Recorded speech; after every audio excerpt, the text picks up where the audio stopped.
Votre émission Polygone est réalisée avec le soutien du cabinet d'avocats Alte Keller Sarreguemines.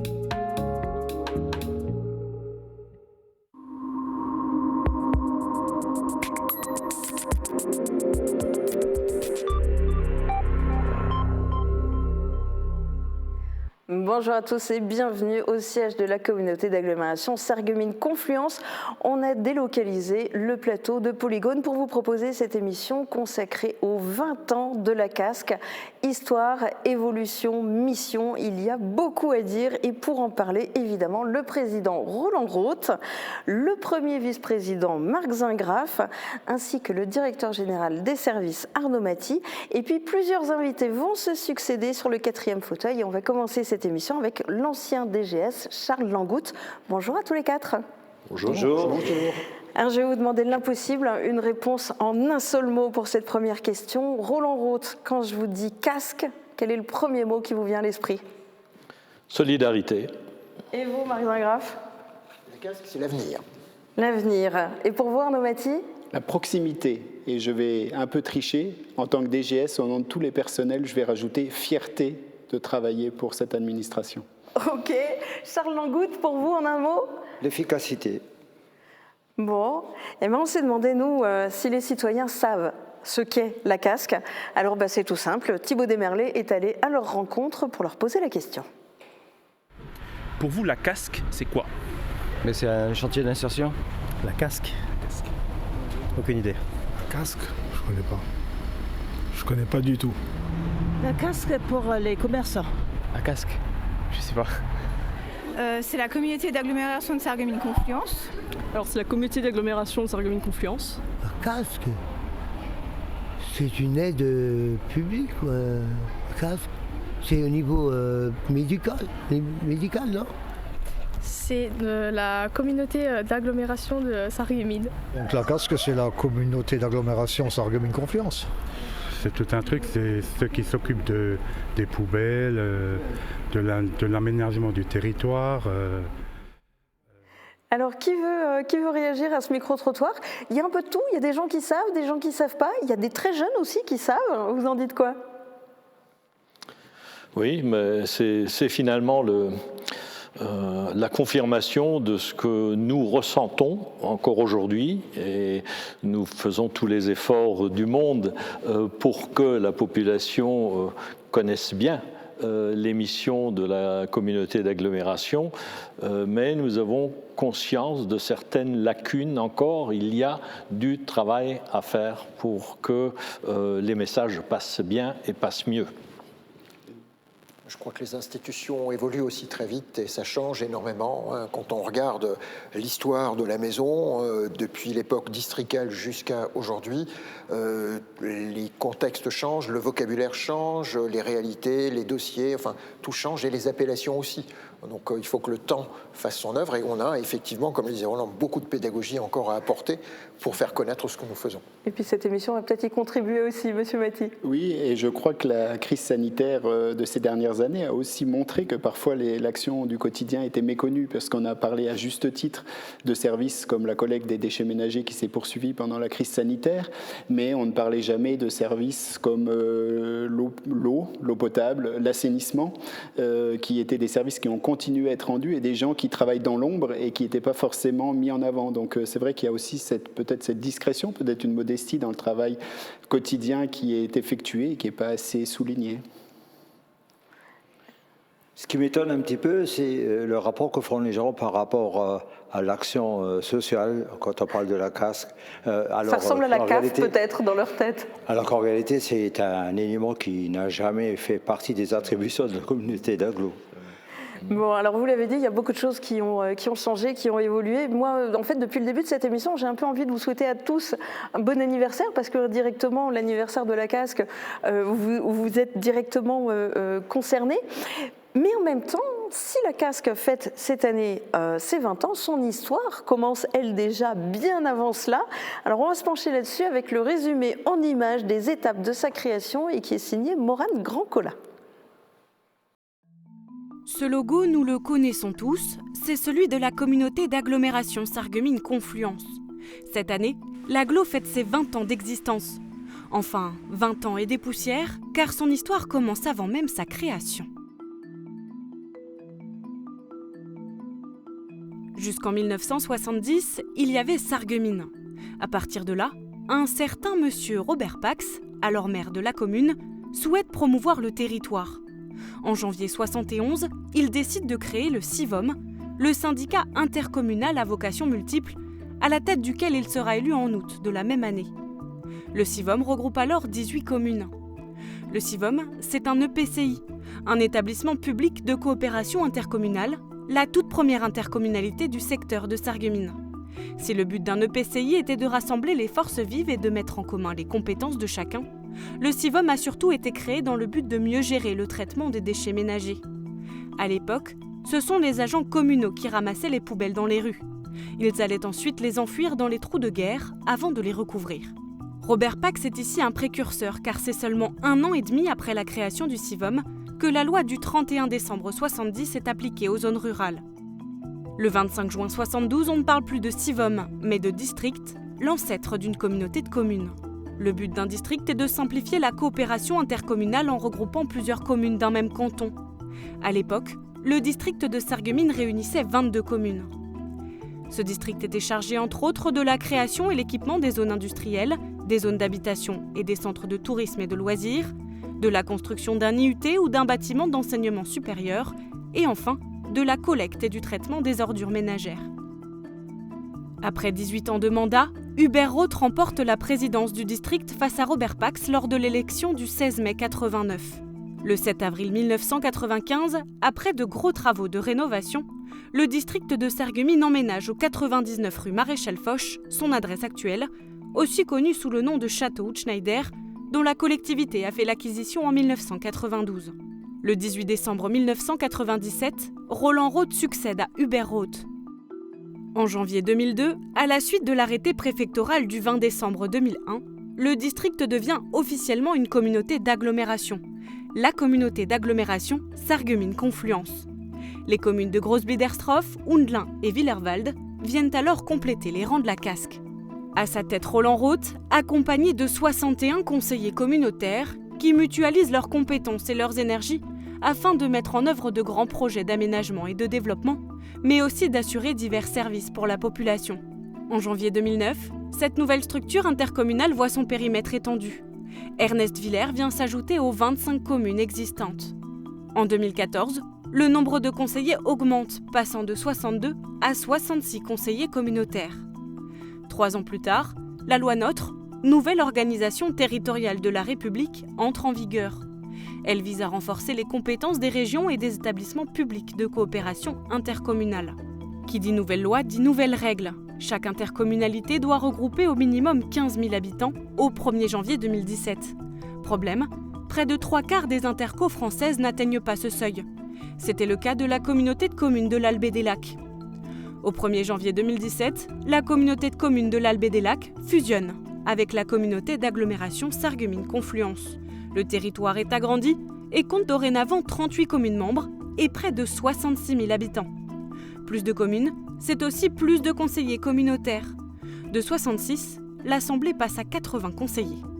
Voilà la Casque, telle que nous la connaissons aujourd'hui. Et c'est un beau résumé des étapes qui ont marqué la création de la Casque et son extension géographique. Alors avant qu'on parle des nombreuses missions de la communauté d'agglo, je voudrais faire appel à vos souvenirs et je voudrais commencer avec vous, Charles Langoutte, parce que vous avez été le tout premier de cette assemblée à intégrer à l'époque le district en 1978. Vous, au fil de l'histoire de l'agglo, district puis Casque, quel est l'événement qui vous a le plus marqué? Dans le cadre de la création du district, qui s'est transformé en communauté d'agglomération, il y avait des éléments qui émanaient également, je dirais, des dispositions légales, puisque finalement, les élus ont eu le courage de prendre les bonnes décisions le moment venu et de faire en sorte que le district se transforme en communauté d'agglomération et de pouvoir bénéficier d'aides appréciables de la part de l'État et de pouvoir mieux travailler ensemble.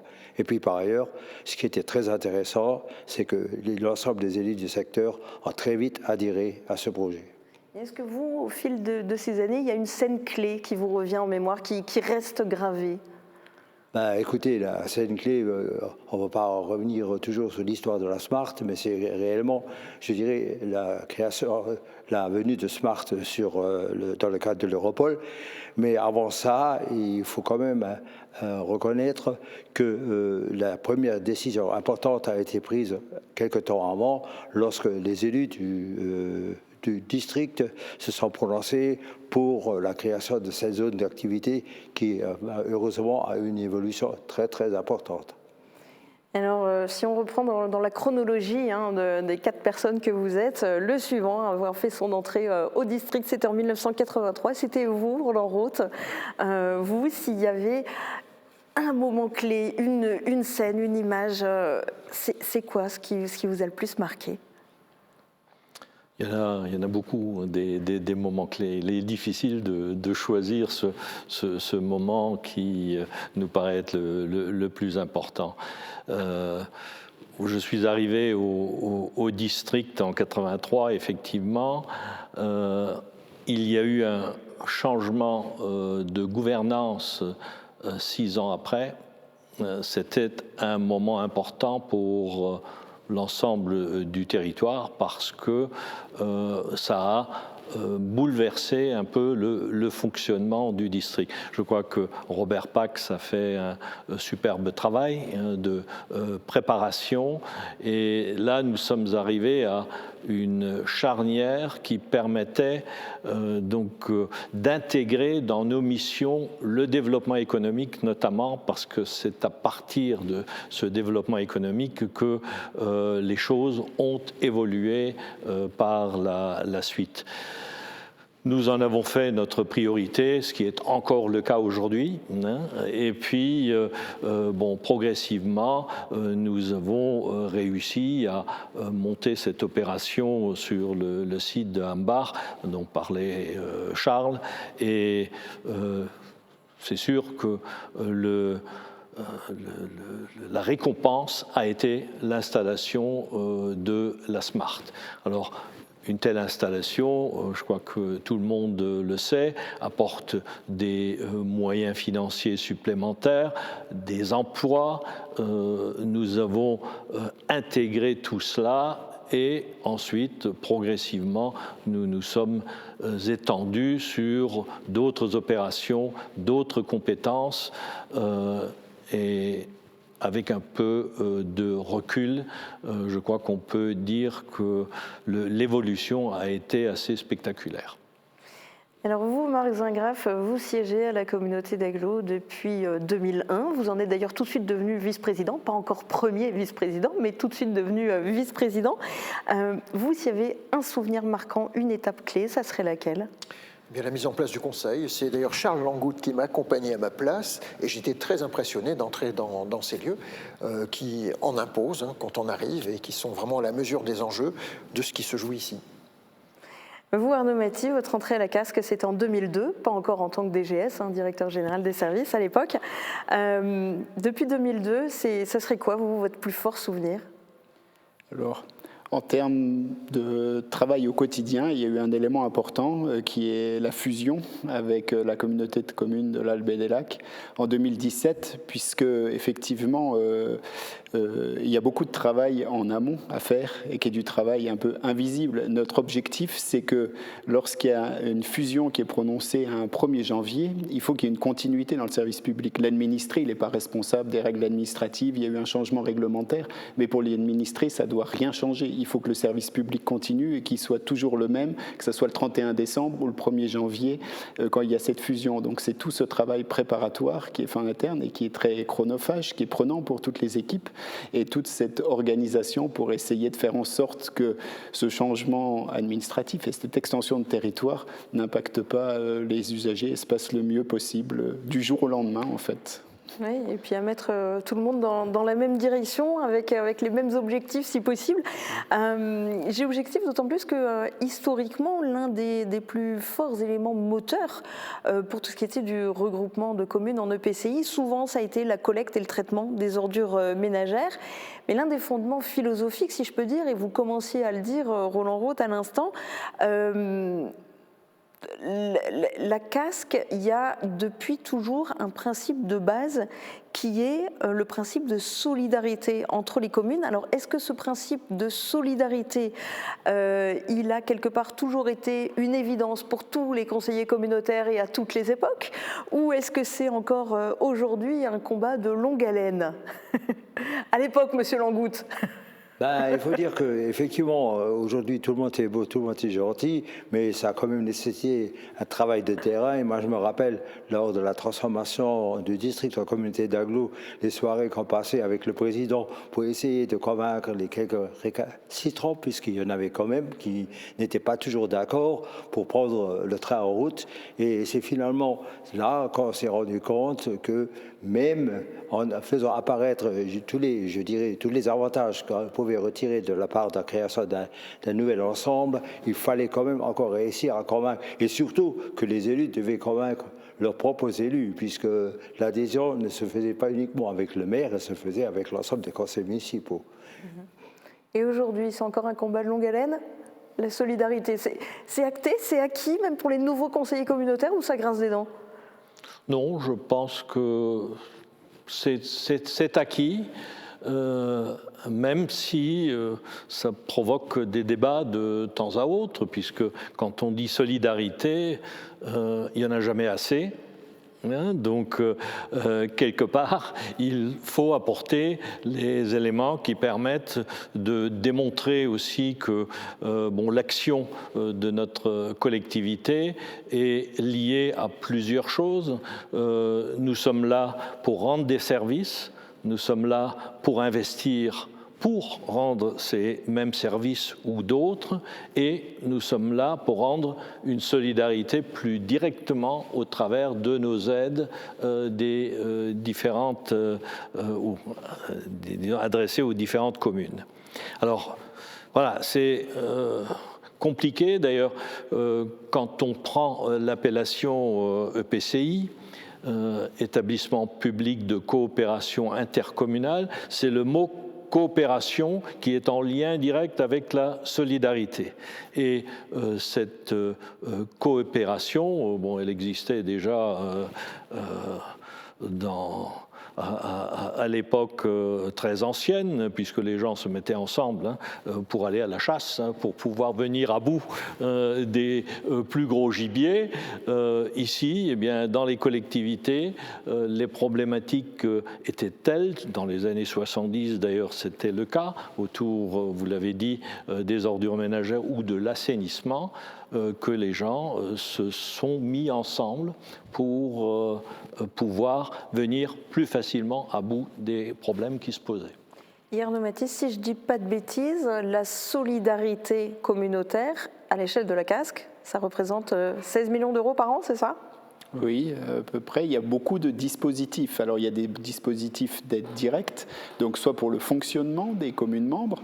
Il y a aussi des dispositifs réglementaires qui sont liés aux transferts fiscaux, donc qui représentent aussi une bonne part de ces solidarités, puisque c'est au moment où la fiscalité des communes économiques a été transférée à l'agglo, il fallait rendre aussi aux communes leurs moyens nécessaires à l'exercice de leurs compétences, parce qu'elles en ont gardé. Et puis, il y a toutes les services qui sont pris en charge depuis plusieurs années par la communauté d'agglomération en lieu et place des communes. Ce qu'il ne faut pas oublier, c'est qu'en fait, l'intercommunalité, elle est là pour faire avec les communes, je ne vais pas dire à leur place, mais avec les communes, quand c'est plus efficace ou moins cher que lorsque les communes le font elles-mêmes. L'intérêt de l'intercommunalité, il est là, ce n'est pas de remplacer à tout prix les communes, c'est d'agir quand on peut faire mieux quand on est ensemble. Vous le disiez, pour vous, ce qui prime, c'est l'efficacité. Alors, on commence à l'aborder, mais effectivement, les missions de la casque, elles ont beaucoup évolué au fil des années, entre les compétences obligatoires, les compétences optionnelles, les compétences facultatives et les compétences qui étaient optionnelles ou facultatives, mais qui sont devenues obligatoires. Au final, la casque, ça sert à quoi? Eh bien, avant que vous y répondiez, regardez ce qu'en disent les citoyens croisés par Thibaut Desmerlet. Pour vous, à quoi ça sert une communauté d'agglomération? À embellir la ville déjà, d'une, aider au niveau de tout ce qui est agglomération, tout ce qui est travaux de la ville et voilà. Après c'est assez large. S'occuper de la commune, l'aménagement. Justement quand on fait des constructions, au niveau des lois, de ce qu'on doit respecter, c'est eux qui nous fournissent toutes les informations. À tout, au traitement des déchets, tout ça. Je pense que pour aider les habitants. Ça va servir tout simplement à améliorer la vie de la communauté. Des financements, donc pour des travaux ou autres, avec des aides de l'État en général.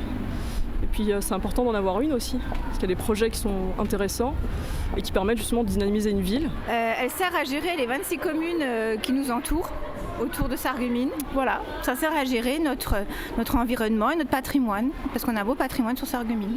Elle sert à mettre des projets au sein de la ville de Sarreguemines et de faire en sorte que ça devienne plus attractif pour les personnes qui y habitent ou qui viennent justement comme ça, quoi.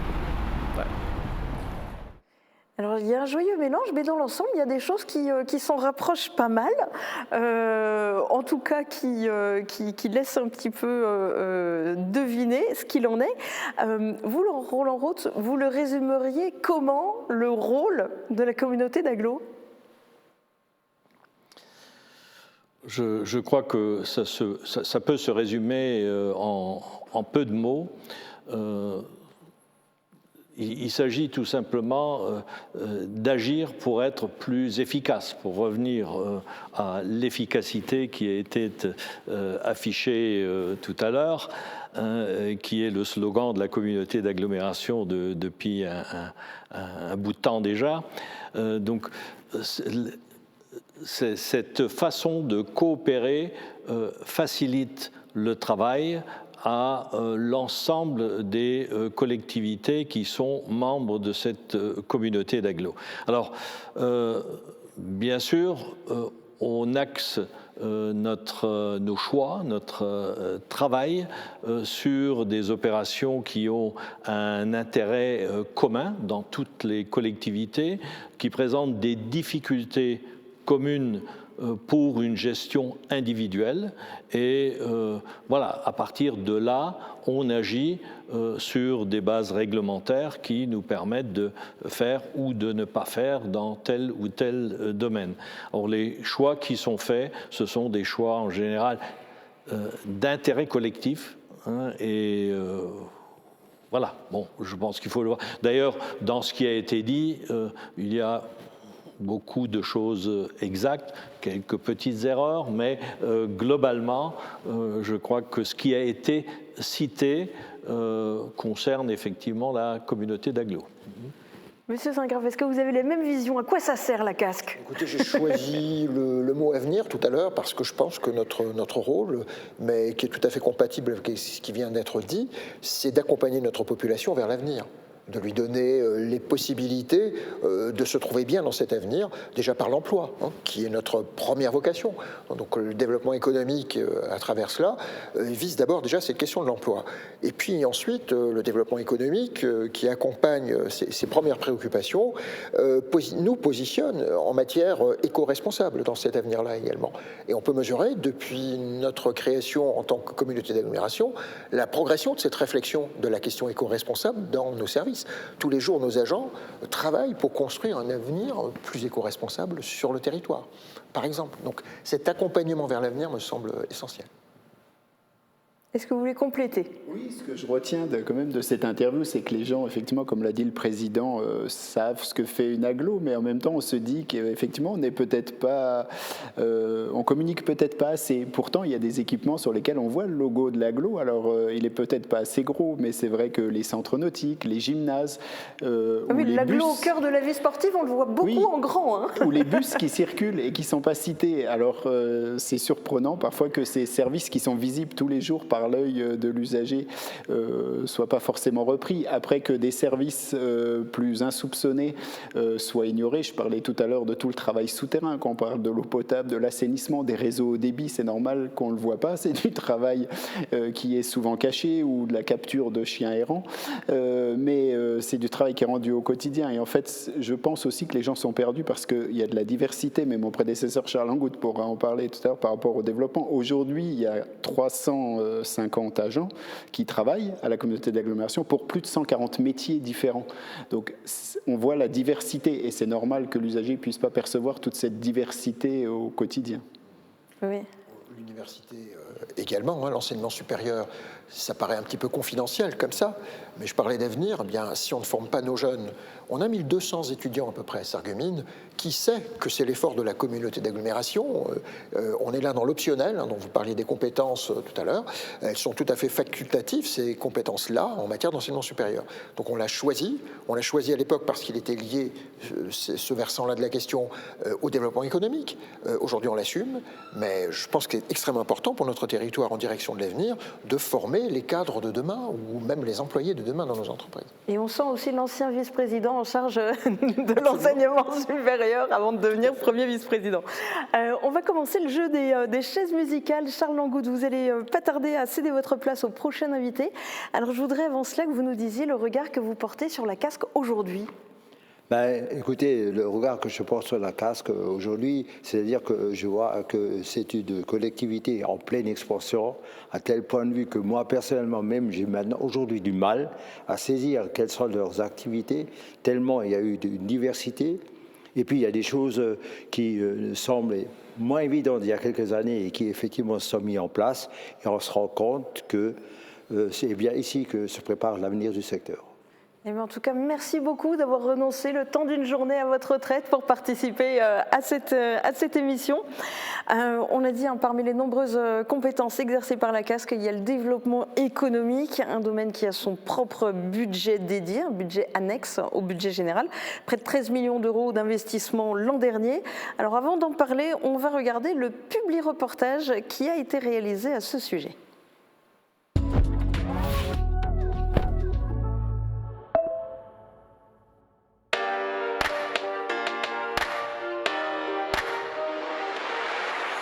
Avec plus de 875 hectares de zones d'activité et 11 000 emplois créés, le territoire de l'Agglo est un bassin d'emploi attractif. En 2021, les élus communautaires ont accordé un budget d'investissement de 12,8 millions d'euros pour le développement économique. La casque favorise l'implantation d'entreprises sur son territoire à travers la mise à disposition de parcelles et l'accompagnement des acteurs présents et futurs. On compte 13 zones industrielles et commerciales qui rassemblent 391 entreprises, des acteurs internationaux, nationaux et locaux.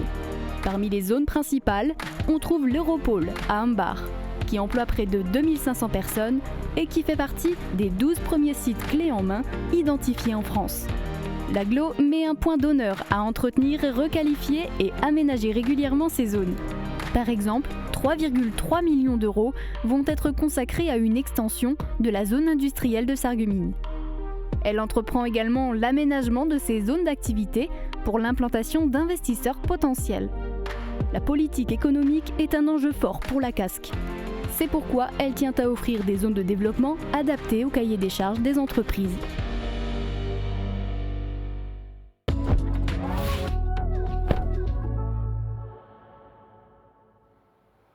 Et on ne pouvait pas parler du développement économique de la casque sans accueillir maintenant sur ce plateau Étienne Laurent, ancien directeur d'Espace Entreprise de 2006 à 2019. Encore un heureux retraité qui rempile le temps d'une émission. Bonjour. Bonjour. Alors dans le domaine économique, au fil de l'histoire de la casque, vous, quel est le souvenir qui reste le plus marquant pour vous ? il y a plusieurs souvenirs marquants dans la vie d'un développeur éco. Je vais parler d'un projet qui a un peu cristallisé un peu toutes les synergies, nos nerfs, nos patiences, qui est assez récent, c'est l'abattoir. L'abattoir où on a eu l'occasion de mettre en place plusieurs outils, des outils qu'on a aussi dû créer. On a participé à une vente aux enchères pour sauver l'outillage de l'abattoir avant de pouvoir créer une société pour gérer nous-mêmes l'exploitation. Oui, la société d'économie mixte. Ensuite, on a fallu trouver un directeur. Ensuite, on a géré avec Roland Rode, qui était le président de cette structure. Il ne faut pas oublier que c'était une structure délicate. Arnaud, moi, on était au quotidien dans la gestion de l'entreprise. Et enfin, on savait très bien qu'il fallait transmettre cet outil à des professionnels. On a fait un peu le tour de l'Europe pour essayer de trouver des gens qui sont susceptibles de le reprendre. Ce qu'on a réussi à trouver en Belgique, d'ailleurs, avec plusieurs visites avec des élus de la casque sur ce site. Et enfin, juste une petite anecdote sur ce sujet, avec une conclusion sous forme d'une main frappée à l'aérodrome de Neunkirch. Donc c'est quelque chose qui restera gravé, qui nous a occupé quand même plusieurs années, avec un bel aboutissement, je pense, et avec un outil qui existe aujourd'hui encore. Et je pense que voilà, ça restera parti. Voilà. Ouais, forcément un souvenir fort et marquant pour vous. On n'arrête pas de le dire, l'importance du développement économique. Je crois que déjà dès l'élection de Robert Pax en 1971, à la tête du district à l'époque, l'une des premières opérations, ça a été l'extension de la zone industrielle de Sarreguemines. Depuis, il y a eu de nombreuses phases clés concernant les différentes zones d'activité. Le développement économique, c'est une compétence obligatoire, certes, mais au-delà de ça, je crois que de toute façon, c'est la compétence qui vous tient le plus à cœur, à vous, Président, et aussi à vous, Marc Zingrave, Premier vice-président, en charge d'ailleurs spécifiquement du développement économique, de la gestion des zones d'activité et de l'attractivité du territoire. Pour vous, c'est ce qui doit être le moteur de tout, c'est ce qui est la base. Comme j'ai eu l'occasion de le rappeler tout à l'heure, c'est lié à l'emploi. Or, l'emploi sur le territoire, ça a toujours été notre priorité, bien avant que je m'en occupe, puisque je m'occupe de cette question-là depuis le début de ce mandat. Mais je sais que le président a assuré la continuité et on travaille en bonne intelligence. C'est vraiment ce qui nous rassemble dans le décisionnel au plus proche. Et je dirais que quand ce domaine-là se porte bien, finalement, les bons effets rejaillissent sur tout notre territoire dans toutes les disciplines. Donc c'est vraiment la priorité et c'est ce qui permet de faire avancer ensuite parce que là on a raisonné en termes très généraux. Quand on regarde ensuite la nature des projets, la nature des entreprises qui nous arrivent sur le territoire, on voit que l'emploi évolue. J'évoquais tout à l'heure la question de l'éco-responsabilité qui est entrée dans les préoccupations également des entreprises elles-mêmes et on voit que l'offre, eh bien c'est aussi l'offre de demain sur le territoire et c'est la raison d'être pour laquelle eh bien, on y met toute notre énergie. Le développement économique, priorité absolue ? Priorité absolue, je reviendrai peut-être sur la notion obligation. Le district pratiquait déjà le développement économique avant qu'il n'y ait d'obligation. Oui, ça fait partie de ces fameuses compétences qui sont devenues obligatoires, qui ne l'étaient pas encore. Ouais. Voilà. Donc je pense que les élus du district, à l'époque, avaient déjà compris l'intérêt de développer l'économie locale. Ce développement apporte, je l'ai déjà souligné, un certain nombre d'éléments qui ne peuvent être que profitables à la population, puisque il y a l'emploi, comme le soulignait Marc, qui est pour moi en matière de qualité de vie d'un territoire indispensable. Ensuite, il y a les ressources financières qui ne sont pas négligeables et qui nous permettent de financer les services que nous rendons au quotidien dans cette agglo. Je prends pour exemple le transport qui est financé pour grande partie par les entreprises. Donc cela illustre bien l'intérêt d'avoir une économie forte sur un territoire comme le nôtre et nous continuons à faire en sorte que les choses se développent, avancent et évoluent dans le bon sens. Oui, j'aurais un exemple qui illustre bien comment on passe de l'économie à l'intérêt de tout un territoire. Si vous regardez l'année 97, donc c'est bien avant la communauté d'agglomération, pour illustrer ce que Roland disait, l'époque districale, en 97, c'est le début de la production de la Smart. Bon, sauf qu'en même temps, en 97, c'est la mise en route de la Zarbane entre Sarreguemines et Sarrebruck. En 97, c'est le démarrage des classes bilingues sur Sarreguemines même. Donc, ce sont des sujets qui ont modifié la vie bien de nos concitoyens dans leur quotidien à différents niveaux, mais tout part du développement économique. Et alors pour réussir à faire du développement économique sur le territoire, il y a eu Espace Entreprise, mais quand on est à la tête d'Espace Entreprise, est-ce que c'est si facile que ça de réussir à séduire quelque part des grandes entreprises, à les convaincre de venir s'installer, s'implanter sur le territoire de la Casque ? Alors, je vais ouvrir une petite parenthèse, si vous le souhaitez bien, parce que effectivement, Espace Entreprise est un satellite de la communauté d'agglo, c'est une société anonyme. Et le principe d'Espace Entreprise, c'est d'aider à la création, d'être en amont à la création, ensuite d'accompagner les entreprises durant leur vie, de les héberger à la pépinière et ensuite de leur proposer un terrain. Lorsqu'on a fait tout ce travail, on a vraiment bien fait notre boulot. Aujourd'hui, la difficulté d'un métier développeur éco, c'est d'être à l'écoute de tout le monde, à la fois des élus, à la fois des entreprises, et quelquefois d'arriver à interpréter les discours des uns et des autres pour que tout le monde se comprenne, parce qu'on a le même intérêt final, mais pas forcément la même action dans ce domaine. La même manière d'y arriver. Voilà, tout à fait. Et puis ce qui est important, c'est j'ai fait ce métier de développeur éco pendant 25 ans, dont un tiers de ma carrière ici, à Sarreguemines. Et je tiens ici, il faut le dire, parce que beaucoup ne le savent pas, toute l'importance et toute l'action qui est entreprise par eux, les élus, parce que sans les élus et sans les services de la Casque, avec tout le personnel, il n'y aurait pas de développement éco. Moi, tout seul, je ne fais rien. La vie d'un développeur éco, c'est du réseau. Mais il faut créer le tissu favorable pour qu'on puisse faire du développement éco. Moi, je ne sais vendre une zone que si la zone existe. Donc, il faut en amont que les élus prennent le pari de l'avenir et construire cette zone. À partir du moment où on a décidé de faire une zone, il peut passer 2 ou 3 années avant qu'elle prenne forme. Moi, je ne peux que suggérer des choses, mais ensuite, il faut que les élus suivent et il faut qu'ils trouvent les moyens financiers de mettre tout ça en place pour qu'ensuite, on puisse vendre une zone. Parce qu'on ne vend pas des champs à un chef d'entreprise, on vend une zone figée où il se projette tout de suite. Déjà implanté, et ça c'est quelque chose que vous aviez régulièrement expliqué en conseil communautaire aux différents conseillers, le fait de... il faut voir plus loin, même si on n'a pas encore de piste, même si on ne sait pas si des entreprises vont venir. Là, du coup, en ce moment, l'avenir économique, il se profile comment sur le territoire de la communauté d'agglo ? Je dirais que c'est encourageant. Donc, nous avons aujourd'hui un gros avantage, c'est d'avoir une disponibilité de terrain visible.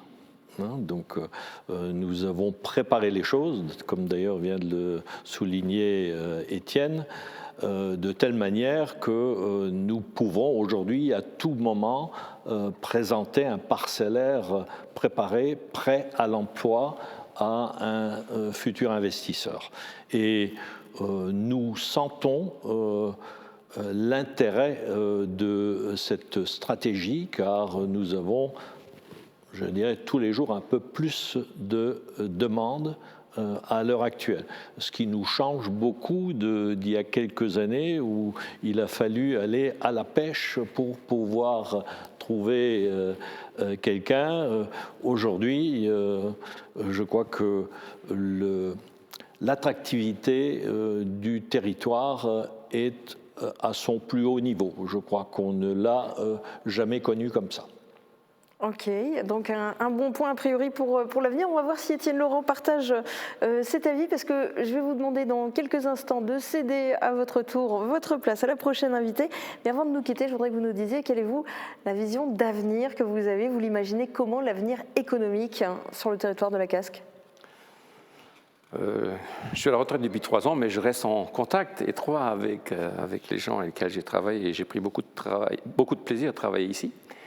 Je pense que les outils sont en place. Comme je vous dis, les zones font partie intégrante. Il faut avant tout, être à l'écoute, et je sais que ça se fait sur ce territoire. Je suis persuadé d'une chose, c'est que tant qu'on a ces critères qui sont présents dans une interco, on a de fortes chances d'attirer le chaland. Aujourd'hui, la difficulté, c'est de plus en plus sur certains territoires le manque de place. Vous avez la chance d'avoir des places dispo avec un environnement de qualité, avec du personnel de qualité, avec une expérience dans le domaine du développement éco, l'accompagnement des entreprises très importante. Et je pense que vous avez tous les atouts ici pour réussir. Donc pas d'excuses, ça devrait fonctionner. Et bien merci à vous aussi d'avoir sacrifié une journée de retraite, on va dire. Alors on a beaucoup parlé de développement économique, mais l'agglo, on l'a dit, intervient aussi dans de nombreux domaines, aménagement, transport, assainissement, ordures ménagères, pour ne citer que cela, font partie des compétences obligatoires. Parmi les compétences optionnelles, il y a par exemple le développement durable ou encore les équipements culturels et sportifs. Et puis en accord avec ses communes membres, la CASC a choisi d'exercer un grand nombre de compétences facultatives. Alors c'est impossible pour moi d'être exhaustive, je suis désolée, mais il y en a trop. J'ai quand même en cité quelques-unes. Par exemple, l'enseignement supérieur, la coopération transfrontalière, la petite enfance, le développement touristique, autant de domaines dans lesquels les élus communautaires prennent les décisions qui sont ensuite mises en pratique, notamment par les quelques 353 agents territoriaux qui travaillent à la CASC. Alors voici le publi reportage que vous aviez commandé à l'occasion justement des 20 ans de la CASC et qui met en avant le travail des agents et qui permet par la même occasion d'avoir un aperçu des compétences et métiers exercés au sein de l'agglo.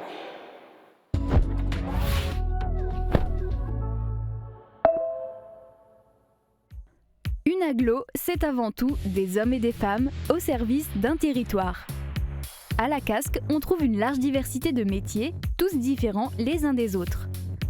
On a d'abord les métiers du social et de la santé publique, comme les éducateurs de jeunes enfants par exemple. Les métiers de la citoyenneté, de l'éducation, de la culture et du sport. Dans ce domaine, on retrouve nos agents d'accueil, nos maîtres nageurs sauveteurs ou encore nos techniciens en bâtiment. Nos équipes œuvrent aussi pour le développement durable et l'aménagement, sans oublier le développement économique.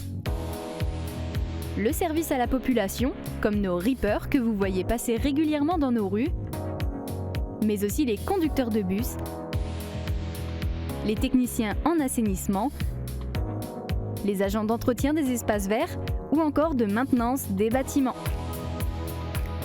Quelques métiers sont invisibles aux yeux du grand public. Dans nos locaux, nous assurons l'organisation et la gestion des ressources. On y retrouve par exemple le service gestion financière, budgétaire et comptable. Ce sont tous des agents territoriaux. Au total, ils sont 353 à mettre leur talent au service de la communauté d'agglomération Sarreguemines-Confluence.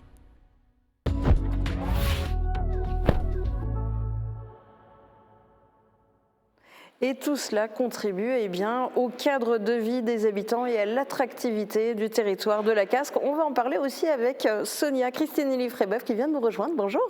Bonjour. Et avant de continuer dans cette émission, alors vous étiez dans les coulisses pendant le début de cette émission et j'ai l'impression qu'à la première question, vous auriez bien aimé répondre aussi. Pour vous, la CASC en un seul mot, ça serait quoi ? Le dynamisme. Le dynamisme. Alors dites-nous, selon vous, quels sont justement les points forts de la CASC pour ses habitants ? Alors pour les habitants, moi je pense que déjà, nous en tant que citoyens de tous les jours, des habitants de la communauté d'agglo, je crois qu'on se rend plus compte de la chance que nous avons de vivre sur un territoire aussi dynamique. Et puis, alors, il y a aussi, après, la vision des personnes de l'extérieur. Et ça, c'est quelque chose dont on entend souvent parler. Je vais prendre tout récemment, puisque nous fêtons les 20 ans d'existence de la communauté d'agglomération. Ce sont les journées du patrimoine, où là, nous avons beaucoup de visiteurs qui viennent des territoires voisins et qui après la visite et puis l'animation qui est faite autour du château, discutent. Et c'est à ces moments-là qu'on voit un peu la vision finalement de nos habitants d'autres intercos au travers des échanges que nous avons. par rapport à notre attractivité, moi je crois qu'elle est très grande. Il y a cette grande complémentarité entre les communes et l'intercommunalité, la communauté d'agglo plutôt. Et par exemple, nous avons une forte politique en aménagement sportif. La communauté d'agglo a des gymnases qu'elle a rénovés, ils sont tous rénovés. Nous avons ce beau grand projet du Bliss Park, donc qui sera quand même un équipement sportif au top. Je crois que nous pourrons accueillir de très très belles manifestations, ça c'est un plus.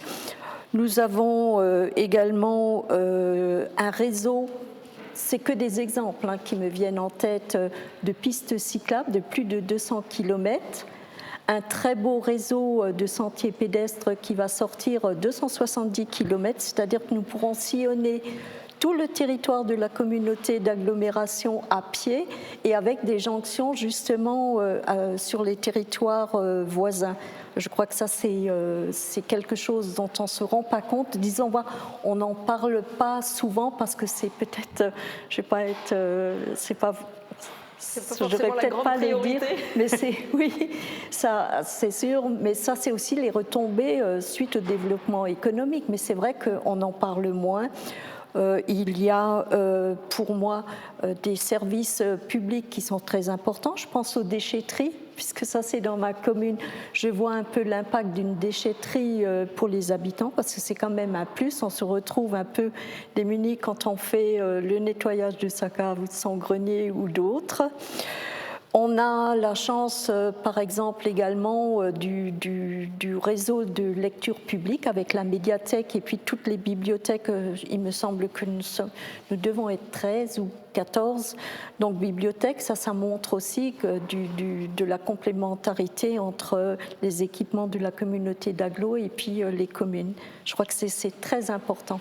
Oui, puis c'est pareil, là aussi c'est impossible d'être exhaustif. Il y en a énormément, en fait, des missions de l'agglo qui influent directement sur le cadre de vie. Il y a aussi les crèches, avec bientôt une crèche transfrontalière. Il y a beaucoup de choses qui sont mises en place. Quelque part, malgré tout, les Français, ils ont tendance à ne jamais être satisfaits, donc à dire qu'il faut plus, il faut mieux. Alors du coup, pour améliorer encore, pour tout ce qui concerne d'un point de vue très large, le cadre de vie, qu'est-ce qu'on pourrait faire encore? Qu'est-ce qu'on pourrait améliorer? Qu'est-ce qu'il faudrait créer ou développer? Je pense qu'il y a un volet qui prend de l'importance de jour en jour, c'est celui de l'environnement. Je crois que nous avons énormément de travail à faire dans ce domaine en matière d'entretien, par exemple, pour ne prendre que cet exemple-là, entretien de nos cours d'eau, de nos espaces naturels qui parfois sont un peu fragiles. D'ailleurs, nous en tenons compte régulièrement de ces espaces qui sont des espaces protégés. Donc nous avons à mon avis, énormément de choses à faire dans ce domaine. Pour y arriver, il nous faut, comme d'habitude, des moyens. Et ces moyens, eh bien, on revient au développement économique. Le sujet précédent, c'est par ce biais que nous y arrivons. Marc Zagraf, vous aussi bien pour motiver quelque part les gens d'ici à rester que pour être plus attractifs et donner envie à plus de monde de l'extérieur de venir s'installer ici. Vous, qu'est-ce que vous aimeriez lancer ou développer ? Alors, je crois que tout d'abord, il faut rappeler que nous sommes, je dirais, dans une situation de précurseur dans un certain nombre de domaines. On l'a été, on est une petite ville universitaire, on est aussi précurseur dans le domaine de la santé. Et je suis d'accord avec Roland, l'environnement est une entrée en matière de contact avec la population qui est extraordinaire. La question de la santé également. Alors évidemment, se posent les questions de compétences, jusqu'où et comment et quoi. Mais je crois que nos contemporains, nos concitoyens, eh bien, s'intéressent beaucoup à la santé aujourd'hui. La communauté d'agglomération a montré démontré qu'elle était souvent à l'écoute des questions de santé, en relation avec l'hôpital, scanner, PET scan, etc. Mais également au quotidien encore. Une étude est réfléchie en ce moment concernant un état des lieux de la question de la santé dans les communes, dans toutes les communes. Donc ça, c'est vraiment le quotidien des gens. Et je pense que là, c'est une manière peut-être de montrer qu'on est un territoire qui a une certaine avance sur un certain nombre de domaines et qu'il est bon de rejoindre. Et puis qu'on peut, à partir de la communauté d'agglomération, bénéficier de tout ce qui fait la qualité de vie aujourd'hui. Je parlais de l'enseignement supérieur tout à l'heure, j'ai parlé du bilinguisme sur notre territoire, dans les communes ou dans la ville-centre, peu importe, on a la possibilité ici d'accéder à ces services-là sans liste d'attente. Si vous voulez faire du bilinguisme, si vous avez un enfant à inscrire dans une grande ville en classe bilingue, vous avez des listes d'attente qui n'en finissent pas. Sur notre territoire, c'est possible. Vous parliez du sport tout à l'heure, on parlait de nos équipements sportifs qui donnent envie à l'extérieur. C'est une plus-value considérable au monde de l'entreprise, par exemple. Et on sait quel est le lien entre la pratique culturelle, la pratique sportive et le monde du travail. Voilà, donc tout cela existe sur notre territoire, mérite d'être découvert, et je pense qu'on n'a rien à envier à d'autres territoires plus urbains, qui ont peut-être plus la communication quelquefois de leur côté. Nous, on a les éléments pour répondre. Arnaud Mathiez, toutes ces orientations politiques au niveau de la casque, est-ce qu'elles émanent toujours des élus ou est-ce qu'en tant que DGS, on arrive à impulser, à chuchoter des choses pour qu'elles soient entendues ? Non, on est là pour peut-être effectivement apporter de l'expertise et du conseil, mais ce sont bien les élus qui décident. Mais il faut reconnaître qu'à la communauté d'agglomération, il y a un bon fonctionnement entre élus et administration. Les collectivités territoriales ont cette particularité de marcher sur ces deux jambes que sont le politique et l'administratif. Bien entendu, ce sont les élus qui décident, mais en s'entourant des conseils, qu'ils prennent en compte ou pas, de l'administration. Et il faut dire qu'à la communauté d'agglomération, ça se passe très bien. Nous sommes tous heureux d'y travailler. Nous sommes aussi au moins écoutés par les élus. Et c'est important. Il y a, dans toutes les compétences, il y a des vice-présidents qui travaillent vraiment de concert au quotidien avec les chefs de service et les équipes de ces services qui sont aussi sur le terrain auprès de ces équipes. Donc c'est un binôme à chaque fois, administration et politique. Et il faut que tout le monde avance dans le même sens et ça se passe très bien. Sur l'exercice des compétences, je reviens sur ce qui a été dit. C'est vrai qu'il y a la ligne politique, vous l'avez dit, qui est donnée et qui permet d'avancer. On voit bien quand il a été décidé d'avancer dans la santé, l'AGLO s'est investi sur l'IFSI, il y a eu l'IRM, le financement du PET scan et arrive la crise sanitaire. On a déjà travaillé sur la santé et là, ça s'accentue. On arrive à se mobiliser du jour au lendemain sur de nouvelles problématiques liées à la santé. C'est aussi la particularité de l'AGLO, c'est qu'il y a une ligne directrice, mais aussi du jour au lendemain, on est capable de montrer de la réactivité, de la créativité aussi pour répondre à des préoccupations nouvelles. À la suite de la crise sanitaire, maintenant c'est la crise énergétique. Et là aussi, il y avait une ligne politique qui était fixée. L'AGLO s'était déjà engagé sur des dossiers comme l'hydrogène ou le photovoltaïque sur l'ancienne décharge. Mais il y a une crise énergétique. On accentue cette politique, on y met peut-être plus de moyens ponctuellement, mais c'est toujours une continuité d'une ligne politique qui était de toute façon dans l'anticipation. Les citoyens ne le voient pas toujours, mais c'est important. Voilà, quand on parlait de nouvelles énergies, certes, l'AGLO va intensifier ses actions sur le sujet, mais c'est pas récent. Avec la ville, il y a eu le travail sur le réseau de chaleur. C'était de l'anticipation, même si aujourd'hui ça crée quelques bouchons dans Sarreguemines. À terme, ça sera quand même très favorable pour maintenir les coûts énergétiques. Donc, c'est important de le souligner. S'il m'est permis de répondre là-dessus, à Sarreguemines, on est en train de terminer quand d'autres vont commencer à mettre en place un réseau de chaleur. C'est le cas. J'ai discuté avec Dalkia ce matin. Bien des villes sont en train de démarrer alors que nous terminons. Ce n'est pas simple dans un contexte. Mais j'avais envie d'ajouter un autre exemple, les pistes cyclables dont les uns et les autres parlaient tout à l'heure. Nous sommes en train de nous interroger ensemble comment faire le lien entre ce réseau de pistes cyclables et la place du vélo dans la ville-centre, pour joindre finalement les objectifs d'intérêt communautaire dans la ville, mais également pour satisfaire la demande du citoyen, de l'extérieur, de la commune-centre, peu importe. Avec du stationnement aussi pour les vélos au centre-ville. Mais ça fait partie de la réflexion. Non, mais parce qu'il y a un vrai problème à l'heure actuelle. ça fait partie de la réflexion, rassurez-vous. Et si je peux rajouter, Marc, on est aussi en réflexion par rapport à la chance que nous avons d'avoir la SAR et la BLIS, donc d'une réflexion qui est faite pour la location de bateaux électriques durant l'été. On a rencontré des loueurs de bateaux et puis avec la ville, nous avons le projet de pouvoir développer donc la location de bateaux électriques, du moins durant les périodes d'été et de printemps. Si on a un été comme nous avions cette année, ça sera un plus pour la population. Et puis également, c'est un moyen de montrer la beauté aussi du tourisme fluvial, puisque à l'heure actuelle, on n'a pas beaucoup, à part le Chiffre Nickel qui fait quelques trajets, mais qui est toujours pris d'assaut par les habitants qui veulent faire des promenades. Et je crois que là aussi, le port de Sarreguemines mérite une place importante dans l'attractivité du territoire. Et ça apportera une offre supplémentaire. Alors la casque a 20 ans, Roland Roth en tant que président, le mot de la fin, il va être pour vous. Vous l'imaginez comment la casque dans 20 ans? Déjà, est-ce qu'elle existera encore? Parce que comme dans le millefeuille français, on dit tout le temps qu'il va bien falloir à un moment supprimer des strates, l'agglo, elle reste, et dans 20 ans, vous l'imaginez comment? Je crois qu'en matière d'appellation, il n'est pas exclu qu'on nous trouve une autre dénomination, puisque là on est habitué à ce genre de choses. Il ne va pas aimer le DGS, en plus ça coûte cher et c'est compliqué de changer de nom. Ça c'est un aspect. Ensuite, en matière d'activité, en matière d'action, en matière de services rendus, je crois qu'on continuera à évoluer dans le bon sens. Les compétences de la casque sont aujourd'hui très proches des habitants.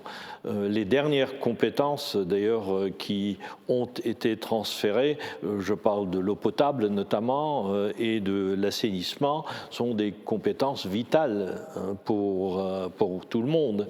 Et dans ce sens, je crois que nous allons probablement vers des améliorations de services et nous en rajouterons d'autres, j'en suis convaincu. Donc pour moi, il n'y a aucun doute. La dynamique actuelle va continuer. Pendant combien de temps? Eh bien, vous savez, en réalité, on n'arrive jamais au bout dans ce type de travail. On évolue, mais on ne s'arrête pas, parce que si on s'arrête, on régresse. Donc voilà, moi je suis très confiant pour l'avenir de la communauté d'agglo et j'espère qu'elle aura l'occasion de fêter un certain nombre de fois encore des 20e ou des 10e anniversaires. Je crois que c'est certainement dans l'intérêt du territoire. Donc on fêtera encore des anniversaires. Et bien en tout cas, bon anniversaire la casque et merci à tous d'avoir participé à cette émission. Très bonne journée à tous, à bientôt.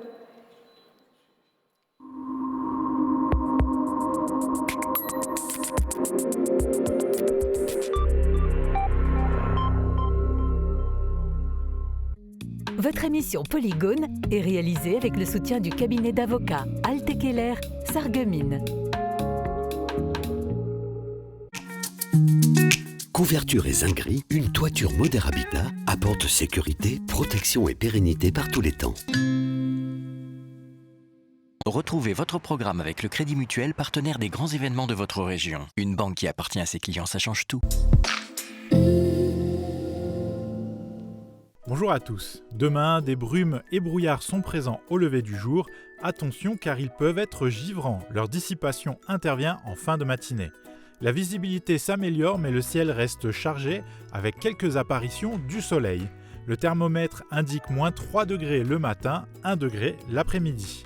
Demain, souhaitez une bonne fête au Romaric.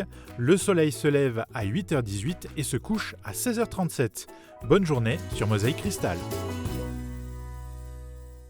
C'était votre programme avec le Crédit Mutuel, partenaire des grands événements de votre région. Une banque qui appartient à ses clients, ça change tout. Revivez les meilleurs moments sportifs de 2021 et 2022 en présence d'Aurélie Muller, triple championne du monde de natation, Yann Schrub, médaillé de bronze au championnat d'Europe, et de Michel Ladjic, gymnaste sarregueminois et finaliste de l'édition 2022 de Ninja Warrior. Rendez-vous pour le palmarès sportif à l'hôtel de ville de Sarreguemines le mardi 13 décembre à 18h. Début de la cérémonie 18h30, entrée gratuite. C'est bientôt les fêtes et je cherche un boucher. Vous avez une idée ?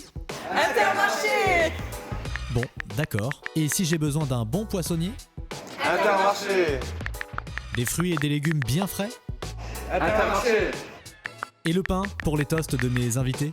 Intermarché! Bref, pour les fêtes, où je dois aller ?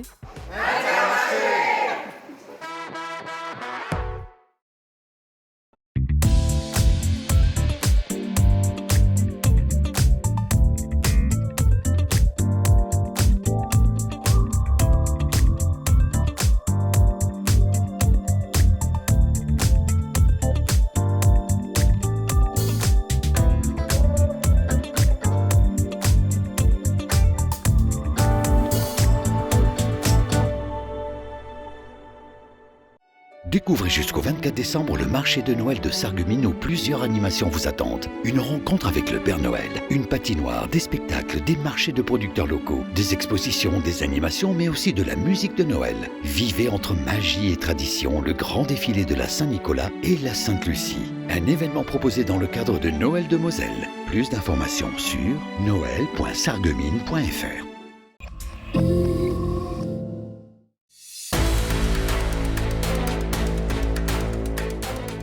La saison du football bat son plein et Mosaïque Cristal vous propose de suivre tous les matchs du SFC en direct. Le prochain match de la saison oppose le SFC à l'équipe de Pienne ce dimanche à 14h30 en direct et en exclusivité sur Mosaïque Cristal.